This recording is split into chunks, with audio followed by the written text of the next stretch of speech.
सतमार्ग wrong number news channel चल रहा है। जैसे कि हम इस समय के जो पर्व चल रहा है तो उसमें जैसे कि आज विजय विजय दशमी है। तो विजयदशमी में क्या है कि रावण फूंका जाता है। तो रावण हर साल हर व्यक्ति फूंकता है और हर व्यक्ति मतलब एक अपनी राय देता है कि मतलब रावण को इस तरह के फूंकना चाहिए। ये मजे के पटाखे अनेक पटाखे लगा के उसमें फूंकते हैं। तो मैं आज अपने सम्मानित साथियों से मैं पूछना चाहता हूँ कि क्या ये मतलब ये जो दलित वर्ग का जो व्यक्ति था तो उसको फूंकना चाहिए या नहीं फूंकना चाहिए।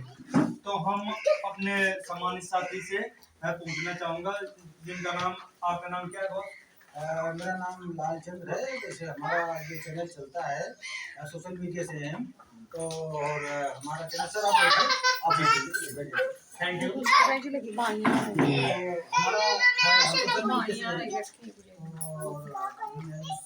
हमारे चैनल का नाम है Satmarg wrong number. Satmarg wrong number. क्या बात है, बहुत अच्छी बात है कि आप वो यूट्यूब चैनल में आप बिल्कुल छा रखा है और आप ही की वजह से आपके वीडियो हमने देखे थे। इस वजह से हम आपसे मिलने की बहुत लालसा हुई कि हम आपसे एक बार मिलें और आपसे एक बार तहकीकात करें। तो आप ये बताइए जैसे विजयदशमी का आज दिन है तो आज रावण जो फूंका जाता है उसके मामले में आप क्या राय दे सकते हैं, समाज को क्या समझा सकते हैं? हाँ तो उसमें देखो ऐसा है कि ये समाज है और समाज में जो कुरीतियां जो व्याप्त हैं उनको इतने जल्दी निकाला नहीं जा सकता है। क्या बात? अब ये धीरे धीरे करके निकल रहा है, लोग समझ रहे हैं, जान रहे हैं। और जानने का कारण ये है कि कई लोग जो तो भजन कीर्तन के माध्यम से लोगों को समझा रहे हैं और कुछ लोग नौटंकी ड्रामा करके समझा रहे हैं। तो ये संदेश पहुंच रहा है और धीरे धीरे करके ये मालूम हो रहा है कि जो मनुवादी जब व्यवस्था हो रही थी मेरे यहाँ जब चल रही थी तो उस पीरियड पर हमारे जो राजा हुआ करते थे तो वो राजा का नाम जान सकते हैं? हाँ बहुत राजा हैं, जैसे बड़ी राजा हुए और ये हमारे जैसे महिषासुर हैं, ये भी एक हमारे बहुत बड़े राजा थे। अच्छा, और ये रावण भी है। अशोक सम्राट जी कौन थे? अरे भाई अशोक सम्राट ये अपने जो तो बहुत बड़े महान पूर्वज थे, बहुत बड़े वीर थे। उन्होंने बहुत बड़ा हमारे समाज के लिए संघर्ष किया तब उन्हें आज जो होता है बहुत बड़ा हमारे देश में खिताब मिला है। ये हमारे देश के ये प्रतीक जाने जाते हैं। अशोक सम्राट हमारे देश का प्रतीक है ना। तो उन्होंने बहुत कुछ कर्म किया है ऐसे और बहुत बड़ी जो हमारे विदेशी जो आक्रमणकारी लोग थे उनसे उन्होंने संघर्ष किया है। तो ये हमारा समाज बुजदिल समाज है और ये इतने जल्दी उसको समझ नहीं पा रहा है। हालांकि समझ रहा है, बाकी जितनी स्पीड से इसको चलना चाहिए, जितनी स्पीड से इनको समझना चाहिए उस स्पीड से वो लोग नहीं समझ पा रहे हैं। मगर असर जा रहा है धीरे धीरे करके। बाकी जो दशहरा का जो ये पर्व मनाया जाता है तो ये हमारी समाज को नहीं मनाना चाहिए क्योंकि वो हमारे पूर्वज थे और उनको साम दंड भेद तमाम झूठ छल कपट से जो होता उन्होंने हमारे पूर्वजों को मारा और मार करके जो होता अपना राज्य यहाँ पर स्थापित किया और वो लोग हमारे समाज पर शासन कर रहे हैं। तो हमारा समाज क्यों वो समझ इसलिए नहीं समझ पा रहा है क्योंकि उसकी शारीरिक गुलामी तो छूट गई है मगर उसकी मानसिक गुलामी नहीं छूट रही है। और मानसिक गुलामी को छुड़ाने के लिए ही ये छोटे छोटे कोई चैनल से काम कर रहा है। कोई अपने अपने ढंग से जो तो लोगों को समझाने का काम चल रहा है। तो ऐसा नहीं है कि हम लोग मेहनत कर रहे हैं, उस मेहनत का असर बहुत बड़ा जा रहा है, समाज में परिवर्तन हो रहा है, लोग परिवर्तित हो रहे हैं और इसकी तरफ सुधार की तरफ हैं। तो हम संदेश यही देना चाहेंगे कि जो हमारे समाज के जो गैर बुद्धिजीवी लोग हैं, जो कम समझदार लोग हैं, कम पढ़े लिखे लोग हैं, तो वो लोग भी वो जल्दी से समझ रहे हैं क्योंकि उनको अगर बताया जाता है, बैठाया जाता है तो समझ लेते हैं। तो ये जो हम वीडियो बना रहे हैं तो ये वीडियो उन्हीं के लिए बन रहा है।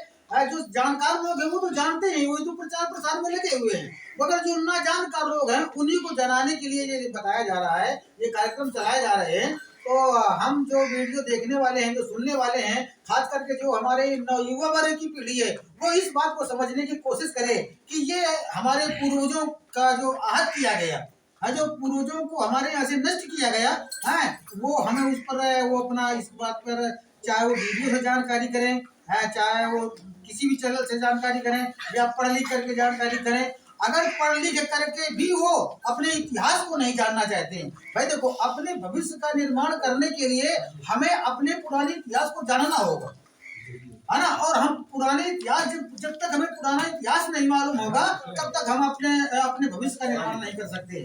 तो हमारा जो नवयुवा वर्ग का पीढ़ी है, मैं उसको बस यही बताना चाहता हूँ, यही समझाना चाहता हूँ कि वो अध्ययन करें और इसके बारे में जानकारी करें कि ये हमारे समाज के हमारे पूर्वज हैं रावण, और इनका दहन नहीं करना चाहिए, क्योंकि इनके साथ में बहुत बड़ा शोषण हुआ है। और हमें देख रहे हैं कि कई तरह से जो होता हमारे समाज का शोषण आज भी हो रहा है। जैसे कि हम आपसे कह रहे हैं कि जैसे कि बताया जाता है कि जो हमारी तुम्हारी सोने की लंका थी, तो मैं ये आपसे पूछना चाहता हूँ कि जैसे सोना है, अगर पिघला दिया जाए या उसको जलाया जाए तो वे एक अपनी बहने के उपरांत आकार लेता है या नहीं लेता है, या वो जल के खाक हो जाएगी, ये बताएं आप। नहीं सर, देखो ऐसा है कि ये लंका सोने की नहीं थी। जैसे हमारे देश को कह दिया गया कि भारत सोने की चिड़िया है ना, तो ये कोई चिड़िया थोड़ी ना है। ये एक हमारे देश की जो सभ्यता और जो विकास है, ठीक अभी सोने की चिड़िया थी, इस तरह सोने की चिड़िया थी कि जब हमारे देश में जब देश हमारा आजाद था, यहाँ पर किसी भी देश का कोई जो शासन नहीं था, उस समय पर हमारे देश का जो समाज था वो धन धान्य से परिपूर्ण था, वो सुखी संपन्न था, उसके पास में कोई कष्ट नहीं था और उसमें कोई दुख नहीं था। अब तो क्या है कि भैया 5-5 किलो के ताला हमारे दरवाजों पे लगाए जाते हैं, और वो जमाना ऐसा था कि उस जमाने पर लोग ताला जानते ही नहीं थे, इतना ईमानदार और वफादार देश था। हाँ, एक दूसरे की मुसीबत पर 10 लोग आ जाते थे उसकी सहायता करने के लिए। मगर आज क्या है, अब ये तो सभी कोई जान सकता है कि आज का हालात क्या है। तो वो जो सोने की चिड़िया थी तब थी, तो वो एक वो क्या कहते हैं, जैसे मिला दिया गया एक टाइटल सोने पे सुहागा है, बात को अपने देश की खूबसूरती बढ़ाने के लिए उसमें उसका टाइटल बना दिया गया कि सोने की चिड़िया। इसी तरह से वो जो कहते भारत वो लंका सोने की लंका बता दिया गया। तो वहां भी कुछ ऐसा सिस्टम था, वहां का जो राजा था वो राजा भी बहुत बड़ा सुखी था और संपन्न था, वहां पर भी लोग कोई दुखी नहीं थे, कोई कष्ट नहीं था उनको। जहां तक मेरी सोच है, जहां तक मेरी कल्पना है कि जिस तरह से मेरे देश को सोने की चिड़िया कहा गया, इसी तरह उसको भी सोने की लंका कहा गया। लंका सोने की लंका इसीलिए उसको कहा गया, मगर वहाँ ऐसा कुछ नहीं था कि वहाँ सोने की दीवारें खड़ी थी कि वहाँ सोने के आदमी थे कि सोने का पानी पीते थे, सोने का भोजन करते थे, ऐसा कहीं कुछ नहीं था। ये मानना है, मतलब ये इसलिए मानते हैं कि ये लोग बहुत ही सुखी संपन्न थे, इनके पास में कोई कष्ट नहीं था, कोई तकलीफ नहीं, इसलिए इनको कह दिया गया कि ये सोने की चिड़िया। अब आगे और आप क्या कहना चाहेंगे? ये जैसे मैं ये कहना चाहता हूँ, आपके बगल में एक सज्जन बैठे हुए हैं, ठीक है सर, मैं इनका नाम जानना चाहता हूँ। सर आपका नाम बताएं। तो श्री भोला जी, ये बताइए आप कि आप जैसे आज विजयदशमी है, तो आज जो रावण का दहन होता है, तो उसके मामले में आप क्या कहना चाहेंगे?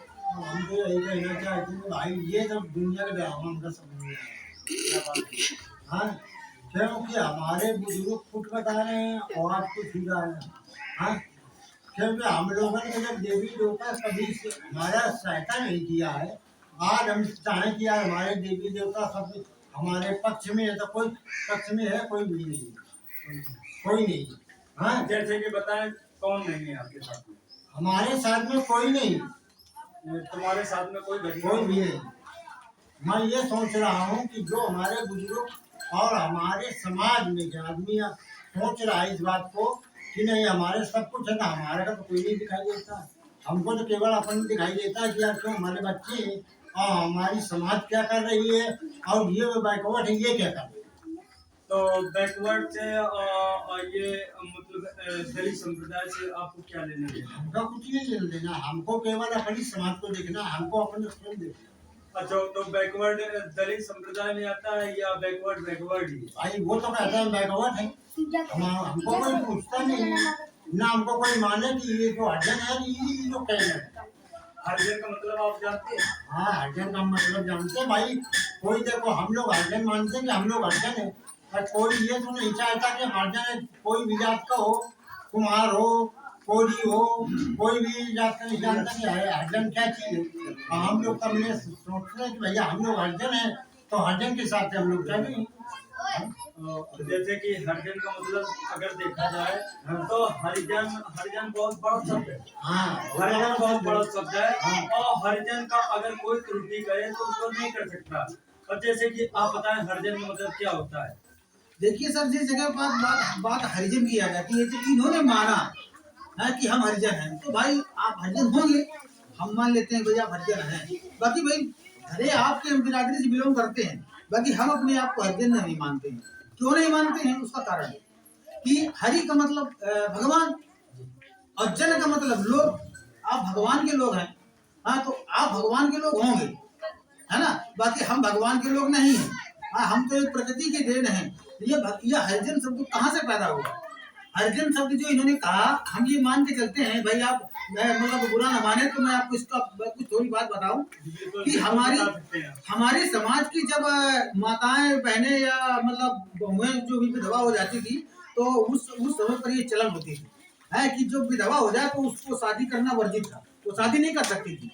और जब शादी नहीं कर सकती थी तो ये जब वो विधवा हो जाती थी तो उसको जो है उसको वो ब्राह्मण लोग ले जाते थे, कहते थे कि हमें ये दान कर दो, तो हमें ये दान कर दो, तो इससे तुम्हारा कल्याण होगा, ऐसा तुम्हारा पुण्य बढ़ेगा, और ये बेकार है, इसके लिए कुछ नहीं है, ये भगवान को अर्पित कर दो। तो हमारा भोला भाला समाज अपनी बहू बेटी को ब्राह्मणों में दान कर देता था। तो उसके साथ में जो लोग नाजायज जो संबंध करते थे उससे जो बच्चा पैदा होते थे, हाँ, तो ये भाई चूंकि जब उसका कोई बाप है नहीं है, हाँ, तो स्वाभाविक है जब उसका कोई बाप नहीं है तो क्या उसका माँ तो बता देगा वो, मगर बाप क्या बताएगा। तो उन्होंने सोचा कि यार जब ये बाप का नाम ही नहीं बता पा रहा है तो जो विद्वान लोग थे, अपने आप को जो कर्मकांडी मानते थे और बहुत बड़ा वैज्ञानिक और विद्वान मानते थे, उन लोगों ने कहा कि भाई ये भगवान के लोग हैं, ये हमारे लोग नहीं है, ये तुम्हारे लोग नहीं, ये भगवान के लोग। तो जो जो विधवाओं से पैदा हुए हैं, जो हमारे समाज की जो बहन बेटियों को जो उन्होंने ले गए, जो दान में ले गए हैं, तो चूंकि इन्हें तो दान में सब कुछ चाहिए है, इनको दान में धरती चाहिए, नाच चाहिए, गल्ला चाहिए, हर चीज चाहिए, मतलब कोई भी चीज ऐसी बात नहीं है। यहाँ तक कि हमारी बहन बेटियों को भी उन्होंने छोड़ दान में ले लिया। तो जो उनसे औलादें पैदा हुई है ना, यानी कि नाजायज बाप की जो संतान है उसको हरिजन कहा जाता है मेरे ख्याल से। जैसे कि हमारे भाई साहब जरा बैठे हैं, भाई साहब ने बताया कि ये जो हरिजन शब्द है तो वो जैसे कि हमारा बहन बेटी थी, अगर उनके पति कोई मतलब अंतकाल हो जाता था, वो खत्म हो जाते थे, तो उनको ये पंडित जिनको आर्य समाज बोलते हैं, तो आर्य समाज लोग कहते थे कि इनको दान कर दो। तो दान करने के उपरांत जो उनके शारीरिक संबंध से या उनके मतलब यौन प्रक्रिया से मतलब ये जो बच्चे पैदा हुआ करते थे उनको हरिजन बताया गया है। ऐसी बात नहीं है जैसे कि उन्होंने बताया। तो उसमें हम यही टिप्पणी करनी चाहेंगे कि हरिजन का विरोध मतलब ये लोग करते हैं या नहीं करते हैं। हरिजन अगर कोई इनको कहता है तो मतलब इनको कैसा लगता है, ये मैं बात करना चाहूँगा। भाई इस तरह से अगर जब किसी की जुबान से जब हरिजन शब्द हम सुन लेते हैं तो हरिजन शब्द हमें नहीं अच्छा लगता है। पर्सनल मैं अपनी बात कर रहा हूँ, और जो मेरी सोच में साझा रखते होंगे शायद उनको भी नहीं अच्छा लगता होगा, है ना। क्योंकि ये शब्द जो है ये पवित्र शब्द नहीं है, ये शुद्ध शब्द नहीं है मेरे ख्याल से। और जैसे भी आपने कहा कि ब्राह्मणों ने ऐसा कुछ किया, तो आप बाबा साहब को पहचानते हैं? बिल्कुल पहचानते हैं। अच्छा, तो बाबा साहब के बारे में आप बहुत कुछ जानते हैं? बहुत जानते हैं। अच्छा, तो आपने अभी कुछ थोड़ा अध्ययन करिएगा, जिसे आपने ब्राह्मणों ने कह दिया, है ना। तो जो ये शब्द आपने ब्राह्मणों ने कहा, तो मैं इस शब्द को उसी तरह समझता हूँ। क्यों कि सभी व्यक्ति एक समान नहीं हो सकते और सभी ब्राह्मण गलत नहीं हो सकते।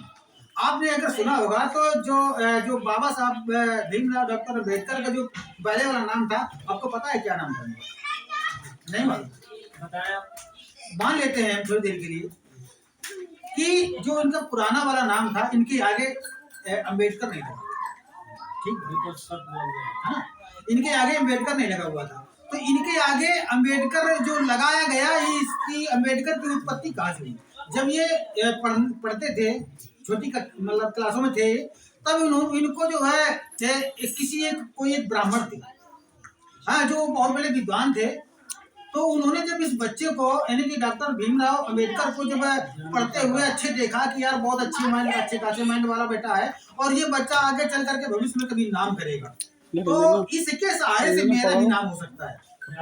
तो उन्होंने उस वो जो पंडित जी थे ना, जो पंडित जिसको आप पंडित बोलते हैं, पंडितों बोलते हैं ना, तो है ना, टीचर्स जो थे वो, तो उन्होंने अपना नाम अंबेडकर, केवल इनका नाम था भीमराव, इनका केवल भीमराव नाम था। तो उन्होंने सोचा कि यार ये पढ़ने लिखने वाला विद्वान बच्चा बनेगा आगे चल करके, तो इसके सहारे से मेरा भी नाम हो जाएगा, तो हो ना हो तो अपना नाम हम इसको ले लेते हैं। तो उसने जो है तो उस पंडित जी ने, उस पंडित टीचर ने अपना नाम डॉक्टर भीमराव के आगे अंबेडकर लगा दिया, क्योंकि अंबेडकर नाम का वो पंडित था।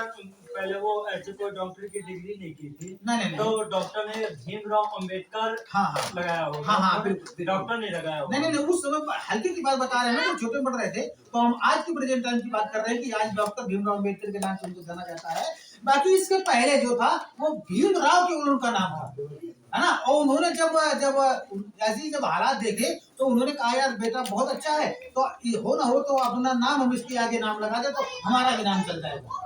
जैसे डॉक्टर बी आर अम्बेडकर ने, तो इसलिए उन्होंने 32 डिग्रियां की थी, और 32 डिग्रियां के उपरांत में उन्होंने हर एक डिग्रियां की थी। जैसे कि देखा जाए तो उसमें LLB थी और काफी डिग्रियां थी, और उसमें डॉक्टर की भी डिग्रियां थी, है। तो उस हिसाब से उनको डॉक्टर बी आर अम्बेडकर कहा जाता है, ठीक है। और इसी बात पे हम समाप्त करते हैं, और सतमार्ग चैनल को आप लाइक व सब्सक्राइब करें, और वो उनको लाइक कमेंट्स करते हुए उनको आगे बढ़ाएं, और वो हमारे जीवन में कुछ न कुछ करके